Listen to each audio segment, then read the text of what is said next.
Video lecture 9 માં આપનું હાર્દિક સ્વાગત છે। હવે આપણે આ પાઠના અંત તરફ જઈ રહ્યા છીએ।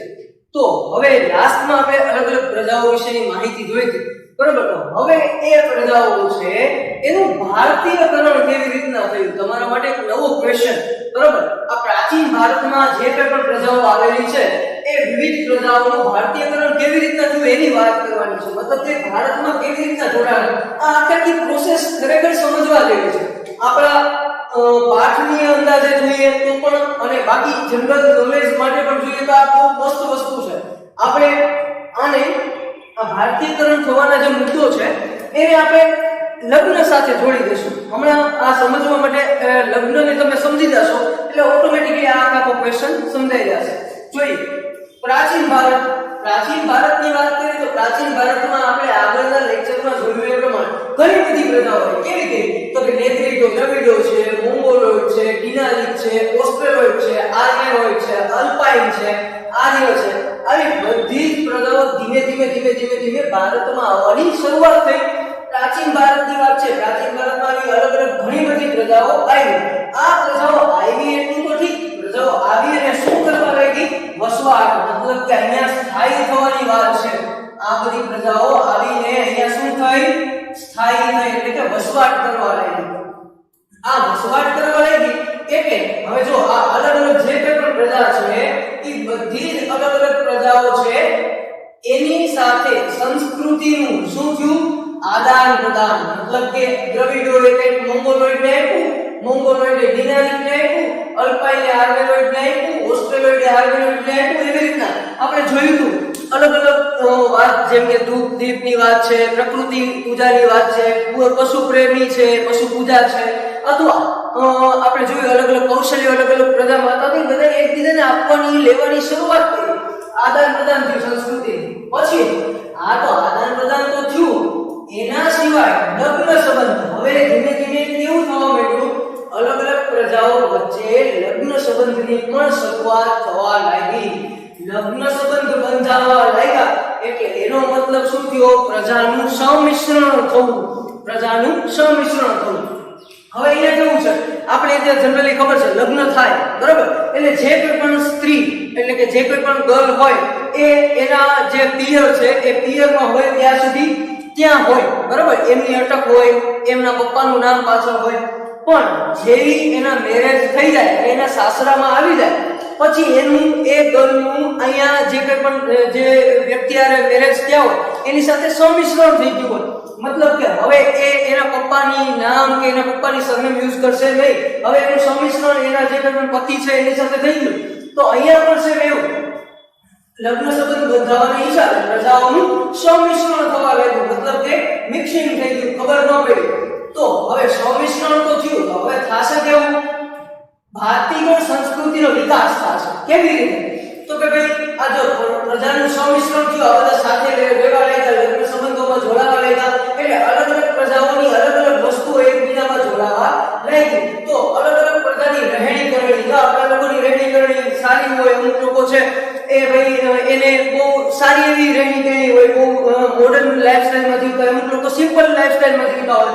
પછી અમુક લોકોની ભાષા, અમુક લોકો છે બહુ સારી સ્પીચ આપતા હોય છે, બરાબર? જેમ કે આપણે લોકો છે તો ગુજરાતી બોલતા હોય તો એ ગુજરાતી આપણે બહુ સ્પષ્ટ રીતના આવડતું હોય, બરાબર? હવે માનો કે મહારાષ્ટ્રના કોઈ લોકો આવે તો મરાઠી બોલે, પણ હવે માનો કે મહારાષ્ટ્રની કોઈ છોકરી અને ગુજરાતનો કોઈ છોકરો બંનેના લગ્ન થાય તો એની બંને વચ્ચે ભાષાઓનું પણ આદાન પ્રદાન થશે। શરૂઆતના સમયમાં થોડોક પ્રોબ્લેમ થશે, પણ જેમ આગળ જતા જશે એ છોકરીને ગુજરાતી આવડતું જશે અને આ છોકરાને મરાઠી આવડતું જશે, એવી રીતના, બરાબર? એટલે રહેણી કરણી, ભાષા, એકબીજાના વિચારોનું પણ આદાન પ્રદાન થશે। આપણે કે આપણા મમ્મી ને પપ્પા હોય તો જેમ પપ્પા કઈ કહેતા હોય તો પપ્પાના વિચાર મમ્મી સુધી પહોંચતા હોય છે, એવી રીતના અહીંયા પણ।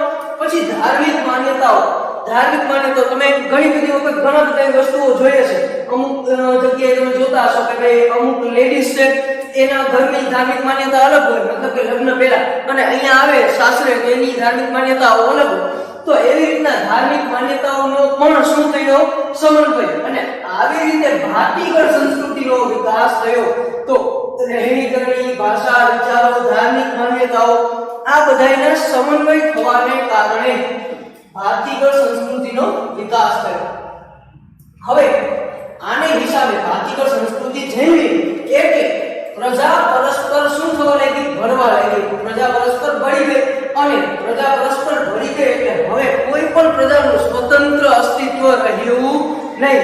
જેમ કે એક્ઝામ્પલ આપીએ, માનો કે કોઈ પણ એક જ્ઞાતિનો છોકરો છે બીજી કોઈ પણ જ્ઞાતિની છોકરી સાથે લગ્ન કરે, બરાબર? પહેલા એ એવું કહે કે ભાઈ અમે આ ફલાણી જ્ઞાતિના છીએ, અમે આ ઢીકડી જ્ઞાતિના છીએ, પણ જેવા લગ્ન થઈ જાય પછી બંનેનું સંમિશ્રણ થઈ ગયું કહેવાય, બરાબર? પછી જ્ઞાતિ ન્યા નહીં આવે, ત્યાં વચ્ચે જ્ઞાતિ જેવો પડદો રહેશે નહીં, એનું બંનેનું મિક્સિંગ થઈ ગયું હશે. સેમ અહીંયા પ્રજાઓ પરસ્પર ભળવા લાગી. કોઈ પણ જ્ઞાતિનું એટલે કે આ નેગ્રીટો છીએ, અમે દ્રવિડો છીએ, અમે મોંગોલોઈડ છીએ, આવું સ્વતંત્ર અસ્તિત્વ રહ્યું નહીં. સ્વતંત્ર અસ્તિત્વ નહોતું એટલે એનો મતલબ શું થયો? તેમનું ભારતીયકરણ થયું. તેમનું શું થયું? ભારતીયકરણ. ભારતીયકરણ કેવી રીતના થયું ખબર પડી? અલગ અલગ જે કઈ પણ વસ્તુઓ છે એનો સમન્વય થતો ગયો, ભારતીય સંસ્કૃતિનો વિકાસ થયો, પરસ્પર પ્રજા ભળી ગઈ, સ્વતંત્ર અસ્તિત્વ ન રહ્યું અને એનો મતલબ શું થયો? તેમનું ભારતીયકરણ થયું. આમ ભારતમાં આવેલી વિવિધ પ્રજાઓનું સંમિશ્રણ થવાને લીધે અલગ અલગ જે કઈ પણ પ્રજાઓ ઉપર જોઈએ એ પ્રમાણે જે આવી છે એનું સંમિશ્રણ થવાને લીધે ભારતનો સાંસ્કૃતિક વારસો, ભારતનો જે સાંસ્કૃતિક વારસો છે એ વિવિધતાપૂર્ણ બન્યો. કેમ કે અલગ અલગ જે કઈ પણ પ્રજા છે એના આપણને કંઈક ને કંઈક વિવિધ વસ્તુઓ મળી, એ વિવિધતાપૂર્ણ બન્યો અને સમૃદ્ધ બન્યો. સમૃદ્ધ બન્યો એટલે શું? કે અલગ અલગ જે કઈ પણ લોકો છે એની સંસ્કૃતિ મળતી ગઈ એટલે ધીમે ધીમે સંસ્કૃતિમાં વધારો થતો ગયો, એની સમૃદ્ધિમાં વધારો થયો. તો આવી રીતે પ્રાચીન ભારતમાં આવેલ વિવિધ પ્રજાઓનું ભારતીયકરણ થયું. તો આવી રીતના તમે સમજી શકો છો ઈઝીલી, સાવ આરામથી સમજવા માટે લગ્ન યાદ રાખવાના, એટલે બાકી આખો મુદ્દો તમે લખી શકશો. હવે આપણે આપણા પાઠના અંતિમ ટોપિક તરફ જઈ રહ્યા છીએ. ભારતના જે કોઈ પણ વારસો છે એનું જતન અને સંરક્ષણ એ આપણી મૂળભૂત ફરજ છે. આવી વાત બંધારણમાં કહેવામાં આવી છે. ભારતીય જે કોઈ પણ વારસો છે એનું જતન કરવું, એનું રક્ષણ કરવું એ આપણી મૂળભૂત ફરજ છે. આવું બંધારણમાં કહેવામાં આવ્યું છે. તો એના વિશે માહિતી આપવાની છે. મતલબ કે વારસાનું જતન અને રક્ષણની વાત કરવાની હશે. તમારા આ પાઠનો સૌથી અંતિમ પોઈન્ટ છે. આના પછી આપણે પાઠની પૂર્ણાહુતિ જાહેર કરશું. તો આ ભારતીય વારસાના જતન અને સંરક્ષણ અંગે આપણી બંધારણીય ફરજો જણાવો. આવા મુદ્દાની વાત કરીએ તો આ મુદ્દો એટલે બીજું કઈ આપણને બધાને ખબર છે. ભારતનું બંધારણ 26 નવેમ્બર 1949 ના દિવસે અસ્તિત્વમાં આવ્યું, પરંતુ એનો અમલ 26 જાન્યુઆરી 1950 ના દિવસે થયો. હવે એની અંદર અલગ અલગ કેટલા બધા ભાગ છે, બધી વસ્તુ તમે આગળ 9મા ધોરણમાં 8મા પાઠમાં જોઈ ગયા. પણ એમાંનો એક ભાગ જે છે એમાં મૂળભૂત ફરજો આપેલી છે. શું આપેલું છે? મૂળભૂત ફરજો. તો એની અંદર ભારતની જે મૂળભૂત ફરજો છે એની અંદર ક્યાંક ને ક્યાંક જતન અને સંરક્ષણની વાત જોવા મળશે. તો એની વાત અહીંયા કરવાની છે. એટલા માટે આ ક્વેશ્ચન મહત્વનો છે 2 માર્કમાં પૂછાવવા માટે કે ભારતીય વારસાના જતન અને સંરક્ષણ અંગે આપણી બંધારણીય ફરજો જણાવો. અથવા આ ક્વેશ્ચનને ફેરવી પણ શકે કે ભાઈ આપણી નૈતિક ફરજ છે કે આપણે આપણા વારસાનું જતન અને સંરક્ષણ કરવું જોઈએ, વિધાન સમજાવો. આવું પણ પૂછાય જાય. તો કરીએ શરૂઆત કે ભાઈ આ કેવી રીતના ક્વેશ્ચનનો આન્સર હોઈ શકે. હવે આપણો જે ભવ્ય વારસો છે અહીંયા આપણે જોયું, આપણને આ બધો જ વારસો અલગ અલગ જે કંઈ પણ મળ્યું છે બહુ વધારે ભવ્ય થતો હોય અને એ ભવ્ય વારસો છે એના હિસાબે આપણને ખબર છે અલગ અલગ સંસ્કૃતિઓનો સમન્વય થયો, બરાબર? અલગ અલગ વિદેશી પ્રજાઓ ભારતમાં આવી, આ બધી વસ્તુનું આદાન પ્રદાન થયું, જે કંઈ પણ ભારતીય સંસ્કૃતિની રચના થઈ. તો આ ભવ્ય વારસો છે એને ભારતને કેવું બનાવ્યું? રળિયામણું બનાવ્યું. મતલબ કે જોવાલાયક, નયનરમ્ય બનાવ્યું. રળિયામણું જોવાલાયક એટલે કે નયનરમ્ય અને આકર્ષક બનાવ્યું. મતલબ કે જોતા રહે એમ થઈ જાય કે આપણે ભારત જવું છે, ભારત જવું છે, બરાબર? એટલે આપણો ભવ્ય વારસો જે આપણે આપણા પૂર્વજો તરફથી આપણા આગળની જે કંઈ પણ પ્રજા છે આદિમાનવ કાળથી પછીનો જે સમય છે જેમ જેમ સંસ્કૃતિનો વિકાસ થતો ગયો એમ આપણો વારસો ધીમે ધીમે કરતા બહુ સમૃદ્ધ થતો ગયો. એટલા માટે એ વારસાએ આપણને રળિયામણું, નયનરમ્ય અને આકર્ષક બનાવ્યો છે અને એના હિસાબે આપણે શું લઈ શકીએ છીએ? ગૌરવ લઈ શકીએ છીએ. મતલબ કે આપણને પ્રાઉડ ફીલ થાય એવું આપણો ભારતનો વારસો છે. એના પછી વાત કરીએ, આપણા વારસાનું જતન કરવું એ દરેક નાગરિકની પવિત્ર અને પ્રાથમિક ફરજ છે. જો ભાઈ અહીંયા પહેલી વાત આપણો વારસો. હવે વારસો એટલે આપણને બધાને ખબર છે કે આપણને આપણા પૂર્વજો તરફથી મળેલ અમૂલ્ય ભેટ. પણ હવે વળી પાછું આપણે અહીંયા એવું નથી સમજવાનું કે આપણા પપ્પા એના પપ્પા એના પપ્પા એના પપ્પા તરફથી જે મળ્યું છે એ જ આપણો વારસો કહેવાય, એવું નથી.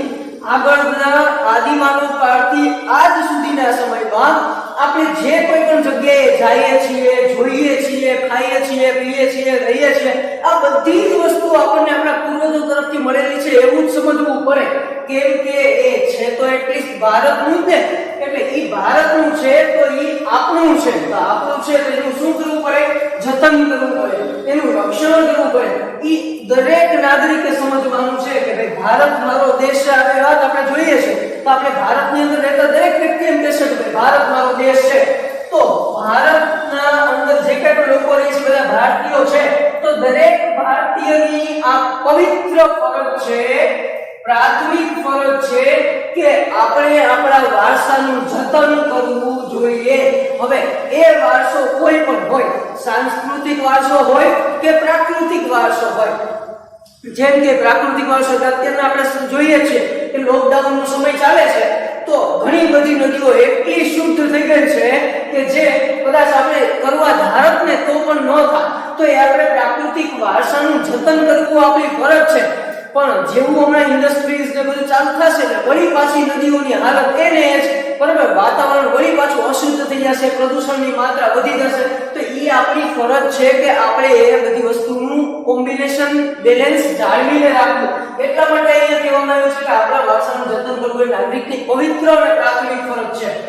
એના પછી આપણા પ્રાચીન ઐતિહાસિક મૂલ્ય, જે કંઈ પણ આપણા ઇતિહાસના મૂલ્યો છે, આપણે વાત કરી ગયા પહેલા લેક્ચરની અંદર, આપણે જે કંઈ પણ મૂલ્યો છે, અહિંસા અને બધી વાત કરી ને, સત્ય અહિંસા વાળી, એ મૂલ્યો અને મહત્વ ધરાવતા વારસાના સ્થળોને જો ઐતિહાસિક મૂલ્ય ધરાવતા એટલે ઇતિહાસમાં કંઈક ને કંઈક નામ હોય, કંઈક પ્રદાન આપેલું હોય અથવા કંઈક ને કંઈક મહત્વ ધરાવતા હોય એવા સ્થળોને કોઈ નુકસાન ન પહોંચાડે. બરોબર, એને કોઈ ખંડિત ન કરે, કોઈ ત્યાં કઈ આડાવડી પ્રવૃત્તિ ન કરે અને તેનું જતન કરે, મતલબ કે તેની જાળવણી કરે. તે માટે બંધારણમાં નાગરિકની મૂળભૂત ફરજોમાં જણાવી છે. બરાબર, જતન કરવાની વાત બંધારણમાં નાગરિકની મૂળભૂત ફરજોમાં જણાવેલી છે. આપણને બધાને ખબર છે આપણે ત્યાં ઘણા બધા આવારા તત્વો હોય છે, બરાબર, જે આપણી ઘણી બધી વસ્તુઓ, જેમ કે હમણાં કોઈ પણ પ્રકારના હુલ્લડ થાય કે એસટી બસો છે તેને સળગાવવામાં આવે, બસ સ્ટેન્ડ છે તો ત્યાં તોડફોડ કરવામાં આવે, બીજી કોઈ પણ વસ્તુ છે, કોઈ ઓફિસો છે તો એને સળગાવવામાં આવે, તોડી નાખવામાં આવે. આવી બધી વસ્તુ લોકો કરતા હોય છે. હવે એ આપણી એક વારસાની વસ્તુ છે. હવે એ બધી વસ્તુ છે એનાથી છે ને નુકસાન તો આપણને જ છે. આ વસ્તુ સમજવાની છે. આપણો જે કંઈ પણ પ્રાચીન ઐતિહાસિક મૂલ્ય અને મહત્વ ધરાવતો સાંસ્કૃતિક વારસાના સ્થળોની વાત કરીએ તો એની અંદર આપણો ઉપરકોટ આવી જાય. તો ઉપરકોટમાં નવઘણ કૂવો છે તો આપણે બધા જોઈએ છીએ કે ભાઈ અલીકડી વાવ છે કે નવઘણ કૂવો છે તો અત્યારના જોવાલાયક કંઈ નથી, અંદર નકરો કચરો જ ભર્યો છે. તો એની આપણે શું જાળવણી કરી? તો એની જાળવણી કરવી આપણી પ્રાથમિક ફરજ છે, બરાબર, અને એને નુકસાન ન પહોંચાડે. જો આપણે તો કોઈએ કઈ પ્લાસ્ટિક કે ગંદકી કરવાની નથી, કોઈ કરતું હોય તો એમને પણ રોકવાનું છે. અથવા આપણે રોકી ન શકીએ તો કાંઈ નહીં, માનો કે કોઈ પ્લાસ્ટિક ફેંકી દીધું તો આપણે ઉપાડીને પાછું ડસ્ટબિનમાં નાખી દેવું, એ પણ આપણી ફરજ છે. તો આના માટે બંધારણમાં પણ વાત કરવામાં આવી છે. જો આપણું બંધારણ એટલું વ્યવસ્થિત હશે કે જો નાના નાના પોઈન્ટનો પણ સમાવેશ કરવામાં આવ્યો છે તો એના માટે બંધારણમાં નાગરિકોની મૂળભૂત ફરજો જણાવી છે. એમાં બંધારણની વાત કરીએ તો બંધારણની અંદર અનુચ્છેદ 51 ક છે, બરાબર, એનો જે આર્ટિકલ છે 51 ક, એની અંદર ટોટલ જે કંઈ પણ ફરજો છે એમાંની 6ઠી, 7મી અને 9મી, 6ઠી, 7મી અને 9મી એટલે તમારા બુકની અંદર તમારી ટેક્સ્ટ બુક છે એનો ફ્રન્ટ પેજ તમે બહાર કરશો એટલે સીધું પ્રતિજ્ઞાપત્ર આવશે અને પછી મૂળભૂત ફરજો આવશે. તેમાં 6 નંબરની 6, પછી જ અને ટ, 6 જ અને ટ એટલે કે 6, 7 અને 9 નંબરની કલમો જે છે એમાં આ આપણા જે કંઈ પણ વારસાના જતનની વાત કરવામાં આવેલી છે. તો જોઈએ કઈ કઈ વાત છે. ભારતના બંધારણની 6 નંબરની કલમ મુજબ 6 નંબરની કલમ મુજબ આપણી સમન્વિત સંસ્કૃતિના સમૃદ્ધ વારસાનું આપણી સમન્વિત આપણે જે કંઈ પણ સંસ્કૃતિ છે એનો જે કંઈ પણ સમન્વય આપણે જોયો છે આગળ, જેનાથી આપણને અલગ અલગ ભાતીગળ સંસ્કૃતિ મળી છે, એ જે એનાથી સમૃદ્ધિ આપણને મળી છે એનું મૂલ્ય સમજવાનું છે. આપણને જે આપણી વસ્તુઓ છે એનું મૂલ્ય સમજીને તેને જાળવી રાખવાનું. આનો મતલબ શું થયો? આપણી પાસે જે છે એની કિંમત કરવાની છે. ભારત દેશ પાસે જે કોઈ પણ સંસ્કૃતિ છે આગળથી આવી છે, અત્યારના હાલમાં છે, આવી દરેક વસ્તુની સમૃદ્ધિનું જે કંઈ પણ વારસાનું મૂલ્ય છે એ સમજવાનું છે. મતલબ કે આપણે આપણી જ વસ્તુની કિંમત કરવાની વાત આપણા બંધારણમાં કહેવામાં આવી છે. એના પછી જ નંબરની કલમ. આ જ નંબરની કલમમાં તમે ખાસ જોજો પ્રાકૃતિક વારસાની વાત છે. જ નંબરની કલમમાં પ્રાકૃતિક વારસાની વાત છે. તો જંગલો એટલે આપણે બધાને પરિચિત છીએ. તળાવો છે, જંગલો, તળાવો, નદીઓ. આ જંગલો, તળાવો, નદીઓ અને એના સિવાય વનની અંદર રહેતા વન્ય પશુ પક્ષીઓ, જંગલો, તળાવો, નદીઓ અને વન્ય પશુ પક્ષીઓ સહિત કુદરતી પર્યાવરણનું જતન કરવાનું. કુદરતની જે કંઈ પણ પર્યાવરણ આપણને બક્ષેલું છે એનું શું કરવાનું છે? જતન કરવાની અને તેની સુધારણા કરવાની. જતન તો કરવાનું છે, એના સિવાય સુધારણા પણ કરવાની છે. એટલા માટે તો તમે જોતા હશો તો જંગલો છે તો જંગલમાં કોઈ ગેરકાયદેસર પ્રવૃત્તિ થતી હોય તો એના ઉપર કંઈક ને કંઈક કાર્યવાહી થતી હોય છે. તળાવો વારંવાર સાફ કરવામાં આવે છે, નદીઓ સાફ કરવામાં આવે છે. આ વન્ય પશુ પક્ષીઓ છે એના માટે અભયારણ્યો, રાષ્ટ્રીય ઉદ્યાનો, જૈવ આરક્ષિત ક્ષેત્રો આવું બધું બનાવવામાં આવે છે. તો એ જંગલો, તળાવો, નદીઓ, વન્ય પશુ પક્ષીઓ સહિત આ કુદરતી પર્યાવરણ જેટલું પણ છે, ભગવાને જેટલું પણ આપણને આપ્યું છે, મતલબ કે આપણો પ્રાકૃતિક વારસો, ટૂંકમાં એવું સમજવું, પ્રાકૃતિક વારસાનું શું કરવાનું છે? જતન કરવાનું છે. ખાલી જતન નથી કરવાનું, અહીંયા ખાલી આ બધી વસ્તુનું જતન કર્યું એટલું નહીં, એનામાં ધીમે ધીમે સુધારો આવે એવું પણ ટ્રાય કરવાની છે. બરોબર? એટલે સુધારણા કરવાની. અને ખાસ જે કંઈ પણ હિંસા છે, બરાબર, જીવો પ્રત્યે આપણે તમને ખબર છે બલી ચડતી, ઘણા બધા પશુઓને મારી નાખવામાં આવતા, શિકારની પ્રવૃત્તિઓ થતી, એ બંધ થાય એટલા માટે આપણા બંધારણમાં જીવો પ્રત્યે, તમામ જીવો આવે તેની અંદર તમામ પશુ પક્ષી હોય કે પ્રાણી હોય કે માનવ હોય, આ બધા જીવો પ્રત્યે અનુકંપા એટલે કે દયા ભાવ રાખવાની વાત બંધારણમાં કહેવામાં આવી છે. એના સિવાય જાહેર મિલકત. આ જાહેર મિલકત એટલે શું? જે પ્રોપર્ટી મારી એ નથી, તમારી એ નથી, પણ જે પ્રોપર્ટીમાં આપણે એવું કહી શકીએ કે આ આપણી છે, આવી દરેક પ્રોપર્ટી. જેમ કે આપણે માનો કે જુનાગઢ મ્યુનિસિપલ કોર્પોરેશન જઈએ તો આપણે શું કહીએ? અમારા જુનાગઢની નગરપાલિકાની ઓફિસ છે. માનો કે જુનાગઢના બસ સ્ટેન્ડે જઈએ તો આપણે શું કહીએ? અમારા જુનાગઢની બસ સ્ટેન્ડની ઓફિસ છે. અથવા માનો કે સરદાર વલ્લભભાઈ પટેલ આપણે એરપોર્ટે જઈએ તો શું કહીએ? અમારા ગુજરાતનું એકમાત્ર ઇન્ટરનેશનલ એરપોર્ટ છે. અથવા માનો કે વાત કરીએ કે ભાઈ તાજમહેલ, તો હવે તાજમહેલની વાત કરીએ એટલે આપણે શું કહીએ? અમારો ભારતનો તાજમહેલ છે. તો આ જે કોઈ પણ વસ્તુમાં આપણે પર્સનલની જગ્યાએ આપણે બધાનું સાથે સંગાતની વાત હોય, મતલબ કે જ્યાં મારી નહીં આપણા બધાની વાત હોય એવી મિલકતને આપણે જાહેર મિલકત કહીએ છીએ. તો આ જાહેર મિલકત જે કંઈ પણ છે એનું રક્ષણ કરવું એ આપણી મૂળભૂત ફરજ છે. રક્ષણ કરવું. હવે તમને બધાને ખબર હશે, આપણે 9મા ધોરણમાં આ વસ્તુ ભણી ચૂક્યા છો અથવા ભણવાના હશો, અથવા તમને ખબર જ હશે આપણે 20મો પાઠ આપત્તિ વ્યવસ્થાપન 9મા ધોરણમાં તમે જોયો ત્યારે તમને આવ્યું હશે કે ભાઈ તાજમહેલ છે એ એક મથુરાની રિફાઇનરી છે, એના હિસાબે પીળો પડતો જતો હતો, પછી જે કંઈ પણ પ્રદૂષણ વધવાને હિસાબે એના ઉપર અસર થતી હતી. તો એ એક પ્રકારની જાહેર મિલકત છે, તો એનું રક્ષણ કરવું આપણી ફરજ છે. એટલા માટે એ રિફાઇનરીને શું કરી દેવામાં આવી? બંધ. તો એ જાહેર મિલકતનું રક્ષણ કરવું એ આપણી મૂળભૂત ફરજ છે, જેવું આપણને બંધારણમાં જણાવવામાં આવ્યું છે. અને એના સિવાય આપણે ત્યાં ઘણી બધી વખત હાલતા ને ચાલતા ઘણા બધા જે કંઈ પણ તત્વો છે એ બધા હિંસા કરતા હોય છે, અંદરો અંદર લડાઈ, મારામારી જે કંઈ પણ કરતા હોય છે, તો એ ન કરવી પણ બંધારણમાં કહેવામાં આવ્યું છે કે ભાઈ હિંસાનો શું કરવાનો છે? ત્યાં હિંસા કોઈએ કરવી નહીં, બધાએ શાંતિથી સંપીને ભારતની અંદર તમે બધાય ભારતીયો છો, એકબીજાના ભાઈ બહેન છો, એવી રીતના સમજીને રહેવાનું છે. તો આવી રીતના ભારતના બંધારણની 6 અને 3 નંબરની કલમમાં ભારતના વારસાના જતન અને સંરક્ષણ વિશેની માહિતી આપવામાં આવી છે. તો આવી રીતના આ ક્વેશ્ચન પૂરો થાય છે. હવે છેલ્લે જોઈએ સવાલ. આમ આ બધી જ વાત જોઈએ એના મુજબ પ્રકૃતિએ જે નયનરમ્ય મતલબ કે આંખોને ગમે એવા જે ભૂમિ દ્રશ્યો, એટલે કે આપણે આગળ વાત કરી કે ભૂપૃષ્ઠ કહી શકાય એવા ભૂમિ દ્રશ્યો ભારતની ભૂમિ પર સર્જેલ છે. મતલબ કે એનો મતલબ શું થયો કે ભારતનો પ્રાકૃતિક વારસો વિવિધ છે. આનો મતલબ એવો થાય ભારતનો પ્રાકૃતિક વારસો વિવિધ છે, અથવા ભારતની અંદરની તમામ વસ્તુઓ અલગ અલગ સારી છે, આવું કહી શકીએ, જેનાથી આપણે ગૌરવ લઈ શકીએ એવી છે. તો તેની સુંદરતા, શુદ્ધતા અને પવિત્રતા, એની સુંદરતા, શુદ્ધતા અને પવિત્રતા આપણે સૌએ સાથે મળીને નૈતિક ફરજ સમજીને કેળવવા જોઈએ. મતલબ કે આ તમામ વસ્તુઓ છે એની જે કંઈ પણ જાળવણી છે એ આપણે કરવાની છે. એની સુંદરતામાં કોઈ આંચ ન આવે, એની શુદ્ધતામાં કોઈ પણ મિલાવટ ન થાય, એની પવિત્રતામાં આપણે કોઈ પણ ગંદકી ન ફેલાવીએ, એવી આપણા સૌની ફરજ છે. આમ આ બધી જ વસ્તુઓ સમજ્યા બાદ આપણે ચેપ્ટર 1 અહીંયા પૂરું કરીએ છીએ અને હવે નવું ચેપ્ટર ચાલુ કરવા તરફ આવતા લેક્ચરમાં જઈશું.